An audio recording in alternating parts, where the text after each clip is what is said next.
Hey everyone, Sarah here at Three Little Potters, and I have another glaze review for you. I got pearl white in the mail. Yes, I have opened it. I started prepping before the video even started. I have looked at so many potters that I know using Spectrum Pearl White, and the pearl white I've used prior to now has been a mixed glaze. So I'm really interested to see how this compares. Usually to cut costs, will mix my own whites and clears. Um, I mixed a lot of other glazes too, but I've always mixed my whites and clears. So this will be my first sort of bought pearl white. I'm excited to see how it comes out. I'm going to try it over a bunch of different combinations that I usually use, and then I'm going to try it underneath some stuff. So some on top, some over, and some under. Yeah. Okay. So these ones all currently have one brushed coat of pearl white on them, and I'll just show you how I'm putting on my coat so that you kind of have a point of reference for the other ones.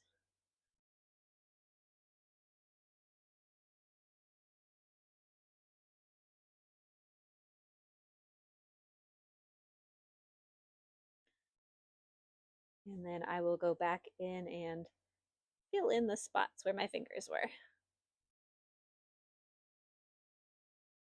Okay. So 2 brushed coats on this one now, except for those finger spots. I feel like this glaze is going to be pretty stable.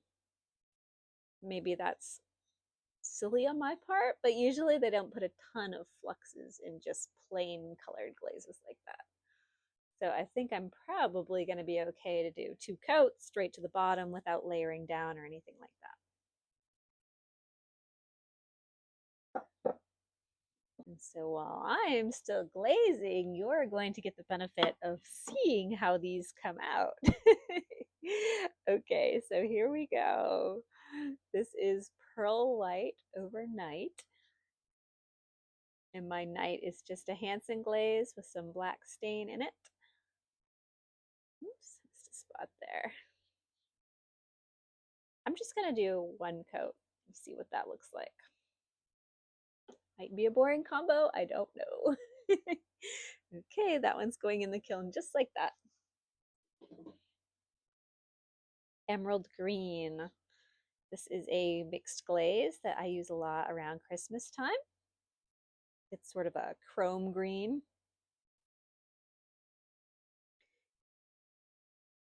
Usually trying to keep it more on the green side of things and not too army green. So if you're ever mixing any of those glazes, really careful on your chrome measurements. Okay, this one's ready to go in the kiln. I think this one might be the best out of the bunch. We'll see. Okay, what is this? This is Val's turquoise. It's really hard to tell them apart when they're dry though. Okay, I'm gonna do just a full coat right over Val's.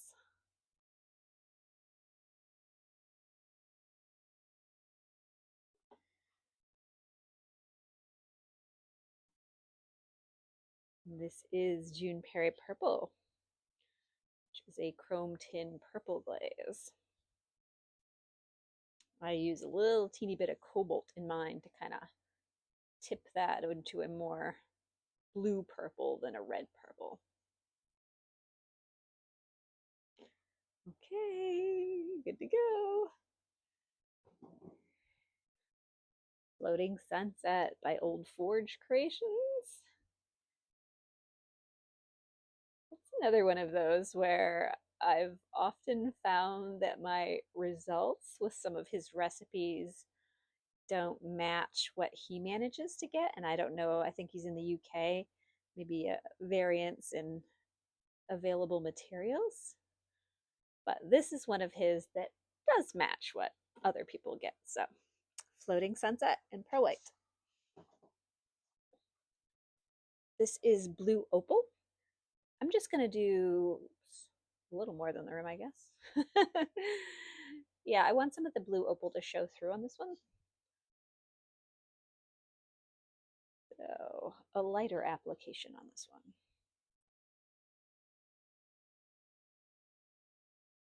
And all of these that were dipped were just 1 second dips. Nothing huge. Okay, so blue opal, pearl white. Dove gray. I'm also just going to do the rim of this one. Dove gray, I'm used to it with my studio white, it going sort of a light blue on the edges when I put that on.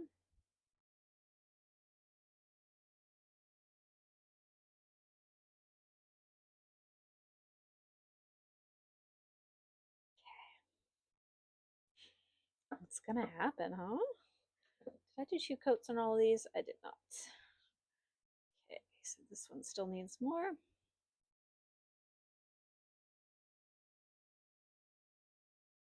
And this one needs more. It's hard to remember what you've done while you're talking. Distract myself.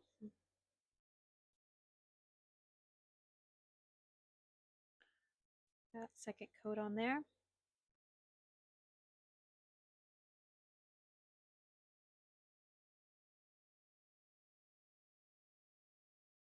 Okay. All right, I'm now ready to test it underneath some things. Okay, so this is our 2 brushed coats, and I'm hitting it with Amico's seaweed.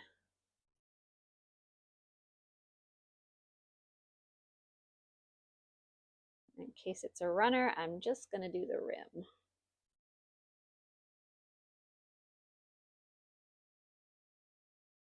Okay, ready to go in the kiln. So jealous, you guys get to see these results before I do. Let me leave seaweed out because I've got some more glazing to do tonight. Okay, I'm gonna do, it's the next one. It is, so you can't see the label at all. It is Laguna Sea Gold. So this is an interesting glaze. On top of my studio white, this sea gold comes out a very blue color, whereas it's more of a olive green golden color when it's by itself. So this should be interesting. Okay, Pearl White and Laguna Sea Gold. What's gonna happen? So the Pearl White that I mix, I absolutely love with Autumn Purple. So I am going to do a big test of my Autumn Purple over this one.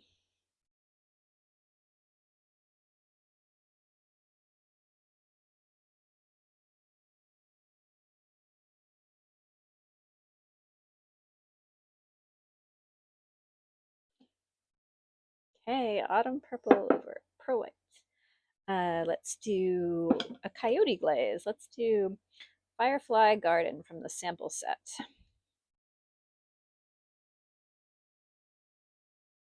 I'm looking for the one I like the least. That's terrible, isn't it? I don't have a lot of faith in this particular Coyote Glaze, but here we go anyway. Maybe it'll be a surprise. Okay, Firefly Garden. And I'm not putting anything else with that, so we can just put that away. Oh, okay. What else did I say I was going to do? Green Tea by Mako.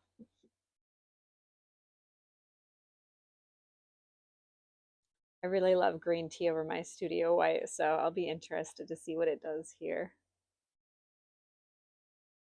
Would be good. I'm hoping for some gold crystals or something interesting. And what's our last one? What are our choices? River Birch, Fuzzy Peach. What else do I have around here? Oh, you know what I'm going to do?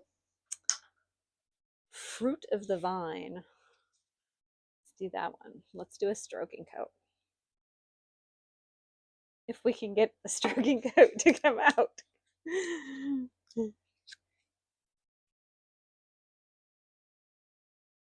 A lot of glaze, little bitty nozzle.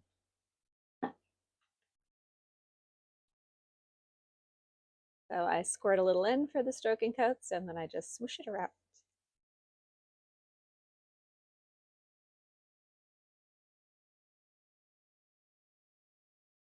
And I am going to just hit the rim of this with snow.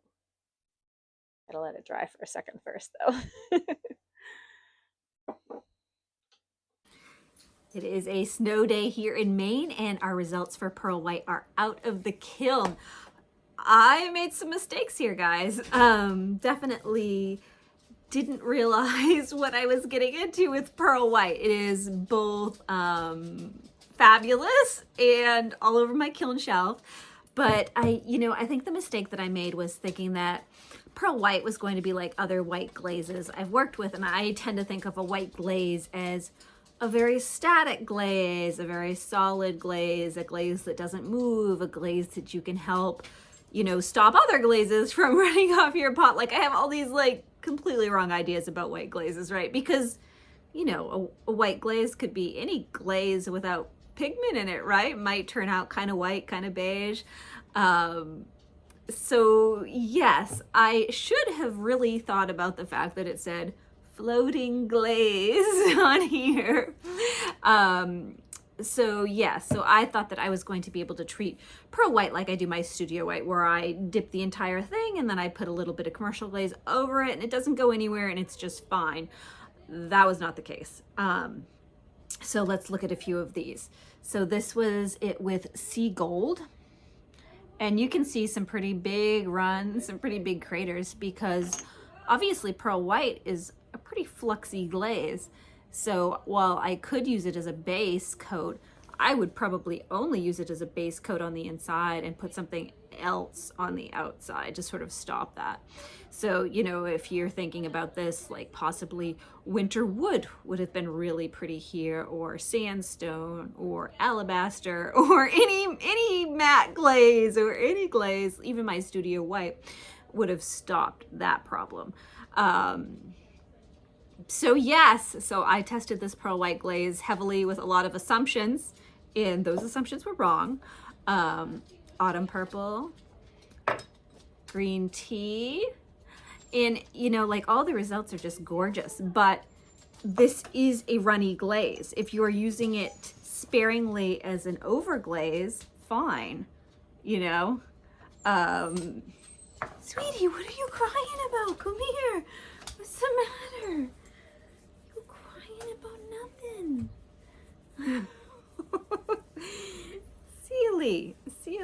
Silly dog. Okay. And Dove Gray, it looked great over Dove Gray. So all of the glazes that I used Pearl White over top of were great. It's just that the oh my goodness, I'm having a dog attack here, both of you. What is it? If I'm talking to the camera, I could be talking to Sweetie. All right, let's jump over to the photo stand and take a look at these glaze combinations a little more closely, because I do think we learned a lot and there are some really beautiful pieces here.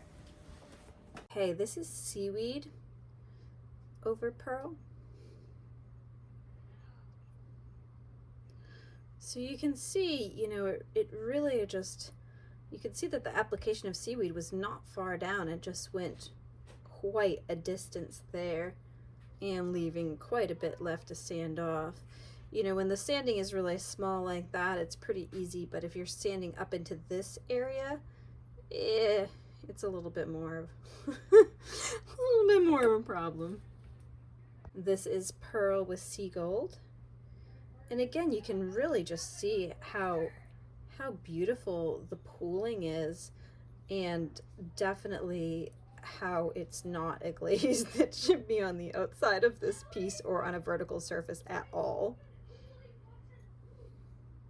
This is Pearl White with Autumn Purple over top. Again, really runny and really gorgeous. And luckily on this one, the Pearl White was really thin on the outer edge here, so it didn't quite make it to the bottom. So this one's fine, but really light application to get it to stay at all. And this is Pearl White with Fruit of the Vine, I believe. Really not loving that combo at all. I'm not really sure what happened there. I think I did put a little bit of snow on it, and it's like a little bit of a yellowish reaction there. It just looks a little bit patchy. It's not that, you know, I hate this light color. It's more of that the glaze looks unintentional, right? So a lot of the flaws that I point out, it's not necessarily a flaw like, ooh, it's a personal preference of color. It's more like a things that look unintentional, right? So it's one thing to have a thin glaze and have it create, you know, definition in your piece. It's another thing to have a thin glaze where it just looks like you didn't put enough on, which I think this one might be bordering on, so possibly some more glaze there. So this was supposed to be the control, and I believe what happened here was that I did put a little bit of the Firefly Garden on the rim, unless I have another dish somewhere that I didn't find. This is green tea over it. Again, you know, you can see how far I was really applying that green tea, just that edge, but just that edge was enough. So when I first took these out of the kiln, I was really unable to distinguish which was which, and I think these all look pretty much the same, even though they have all three different glazes. And this too really does not look like green tea to me.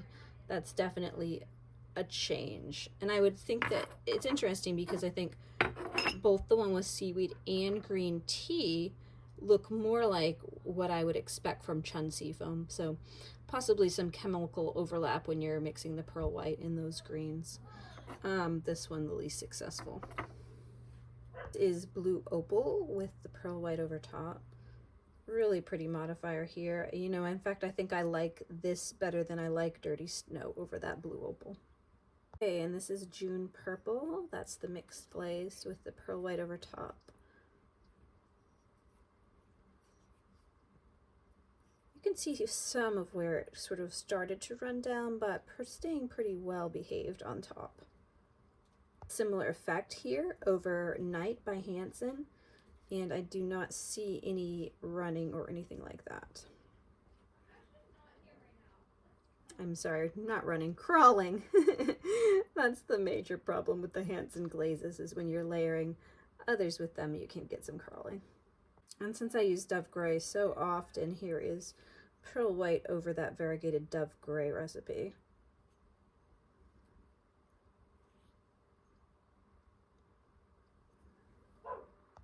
So I would say with all of these ones where they were over something, the glaze behaved really well. So definitely the safe way to use pearl white is as a modifier, not going past that rim, but sort of keeping it somewhere where it can move around by itself.